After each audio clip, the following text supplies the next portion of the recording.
Fast food খেতে কে না পছন্দ করে বলেন তো? আর যদি তা হয় খুব কম খরচে এবং অনেক মজার স্বাদ, তাহলে তো কথা নেই। চলুন আজকে আপনাদের নিয়ে যাব খুব কম খরচে কোথায় পাওয়া যায়। তো আজকে আকাশটা অনেক মেঘলা সকাল থেকেই, তো যাই হোক সন্ধ্যার পর আগে একটু আমরা বের হয়ে গেলাম। আমার বাচ্চাটার একটু ছুটি ছিল, তো আর বাবা বললো চলো আজকে একটু বাইরে যাই, ঘুরে আসি। রাস্তাটা অনেক সুন্দর, তাই না? এটা হচ্ছে ভাসানটেক থেকে মিরপুর 14 যাওয়ার রাস্তা। তো আপনাদের আজকে দেখাবো কোথায় গেলে আপনারা খুব কম খরচে খুব ভালো আর কি টেস্ট আর কি পাওয়া যায় ওখানে।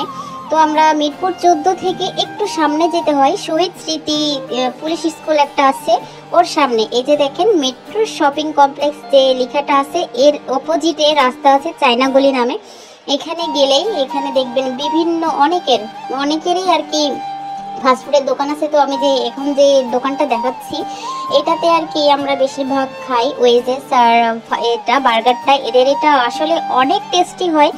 যদিও বাহিরে যে রেস্টুরেন্টের পরিবেশ অনেক সুন্দর এরকম ব্যাপারটা না, এখানের পরিবেশটা তেমন একটা ভালো লাগবে না আপনাদের, তবে খাবারগুলো অনেক টেস্টি।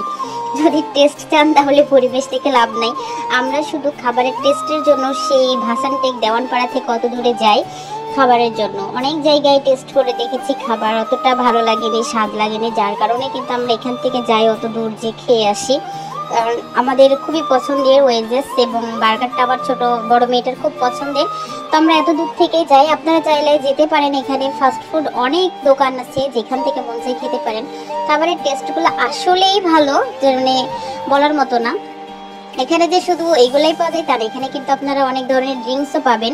আমি করতে পারিনি, ভিডিওটা করতে পারিনি বেশি, আমার বাচ্চা খুব জ্বালাচ্ছিল। এটা ছিল একটা লাচ্ছি। আর এখানে অনেক ধরনের পিঠা পাওয়া যায় এবং খুবই কম খরচে। তো আপনারা যদি চান আপনারা কিন্তু সেই চায়নাগুলোতে যেতে পারেন, মিরপুর 14 থেকে একটু সামনে। আল্লাহ হাফেজ।